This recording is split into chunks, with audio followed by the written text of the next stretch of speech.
날짜 2025년 5월 10일 토요일. 시간 오전 11시 9분. 파이르까지 남은 금액 1억 5,691만 3,512원. D-Day 550. 오늘 새벽까지 동생에게 엑셀로 가계부를 만드는 걸 도와주면서 돈은 어떻게 모으고 버는 것인지 알려주다 잠을 못 잤다. 아마 내 동생뿐만 아니라 대부분의 사회초년생들은 실제로 금전 감각이 많이 떨어진다. 나 역시 돈이 무엇이고 어떻게 벌고 써야 하는지를 너무 늦게 깨달은 케이스였기에 조금이라도 도움이 되고 싶었다. 회사원이 자산을 불리는 방법은 여러 가지가 있는데 가장 흔한 방법은 다음 세 가지다. 소득 상승, 저축, 투자.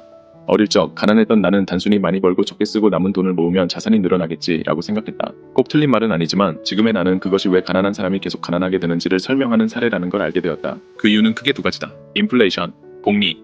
인플레이션은 여러 정의가 있지만 쉽게 말하면 내년의 1달러는 오늘의 1달러보다 가치가 낮다는 것이다. 돈은 숨만 쉬고 가만히 있어도 그 가치가 줄어든다. 이 사실을 알고 나니 예전처럼 남은 돈을 모으면 자산이 불어난다는 생각이 얼마나 어리석었는지 깨달을 수 있었다. 적게 쓰고 남은 돈을 모아 쓰레기통에 버리는데 어떻게 자산이 늘어나겠는가. 복리의 개념을 이해하는 것 역시 자산 축적을 목표로 한다면 필수적이다. 사람들이 흔히 말하는 돈이 돈을 번다. 첫 1억 모으는 게 제일 힘들다. The rich get richer and the poor get poorer. 이 모든 말들은 결국 같은 뜻이다. 자산을 어느 정도 형성한 사람들은 배우지 않아도 언젠가 자연스럽게 이 진리를 깨닫게 된다. 언제? 내가 일해서 버는 월급보다 모아둔 자산이 벌어들이는 수익이 더 많아질 때다.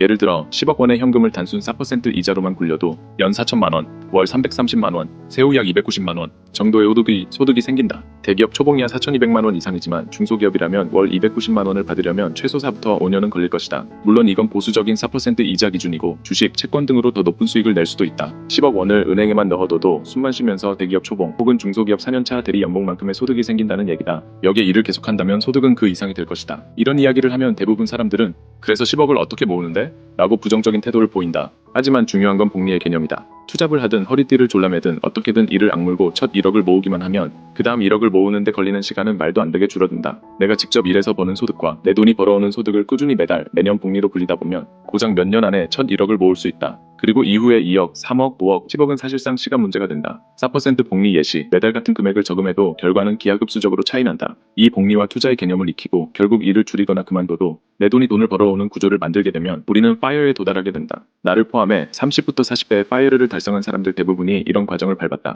물론 세간에 알려진 것처럼 비트코인 같은 투기로 운 좋게 파이어에 도달한 사람들도 있긴 하다. 반대로 아주 오랫동안 나처럼 누구에게도 이런 걸 배워본 적 없이 살아온 사람들은 어떻게 되는가? 열심히 일해서 벌어들인 돈을 생활비로 다 쓰고 남는 돈은 은행에 적립한다. 그렇게 오랫동안 뼈 빠지게 일하지만 결국 계속 가난하다. 버는 돈이 많은 사람 혹은 부모님 집에 얹혀 살면서 월세를 아낄 수 있는 사람은 조금 나을 수 있다. 하지만 통계적으로 그렇게 운 좋은 사람은 소수에 불과하다. 사회초년생이라면 지금 당장 소비를 극단적으로 줄이고 다음처럼 자산을 분배해야 한다. 60% ETF 주식 투자, 30% 적금 CD 채권, 10% 고이율 예금. 이런 식으로라도 시작해야 돈을 모을 수 있다. 최악의 경우라도 인플레이션에 맞서 가치를 지킬 수 있다. 돈을 더 벌지 못하더라도 매년 떨어지는 돈의 가치를 지키기 위해 투자는 선택이 아니라 필수다. In short, 당장 1억도 못 모았다면 이를 악물고 라면 쪼개 먹으면서라도 허리 졸라매라. 오마카세, 골프, 벤츠, 오피스텔, 해외여행, 스타벅스, 자판기 커피나 마셔.